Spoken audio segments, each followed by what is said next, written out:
اس وقت پچھلے 15 سال خاص طور پہ جو دو بڑی پارٹیاں ہیں، کیا وہ کہہ سکتے ہیں کہ وہ اسٹیبلشمنٹ کے ساتھ انہوں نے کام نہیں کیا یا اس کی مدد سے وہ اقتدار میں نہیں آئے؟ سر وہ ایک دیکھیں نا، وہ ایک الگ آرگیومنٹ ہے، وہ ہماری گراؤنڈ ریالٹیز ہیں. سوال صرف یہ ہے کہ کیا جو وردی میں ہیں ان کے پاس زیادہ کیپیسٹی ہے کیا اکانومی کو چلانے کی؟ میں آپ کی بات پہ آ رہا ہوں. I will answer that directly. اگر آپ تھوڑا سا just bear with me for 2 minutes.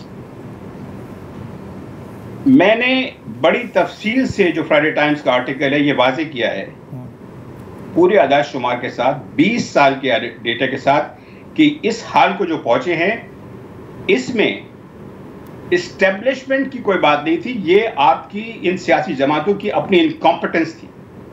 دیکھیے اسٹیبلشمنٹ نے یقیناً افغانستان، انڈیا سے تعلقات، امریکہ سے تعلقات وغیرہ وغیرہ وہ کرتے ہیں، بلوچستان، اس کی تفصیل میں نہیں جاتا.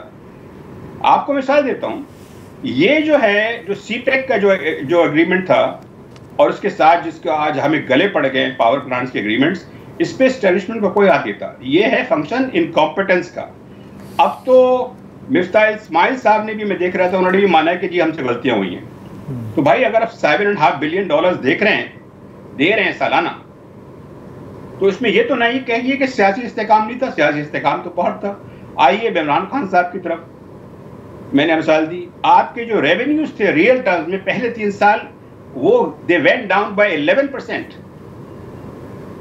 اور اس کا خسارہ پورا کرنے کے لیے قرضوں میں بے پناہ اضافہ ہوا. آپ یہ کہتے ہیں کہ جناب یہ تو سیاسی استحکام، بھائی اس وقت سب ایک پیج پہ تھے. اس وقت کیا تھا مسئلہ سیاسی استحکام کا؟ نہیں تو سبھی نے حصہ ڈالا نا. مطلب میں صرف یہ کہہ رہا ہوں کہ ہم کسی ایک فریق کو ایبزالو نہیں کر سکتے.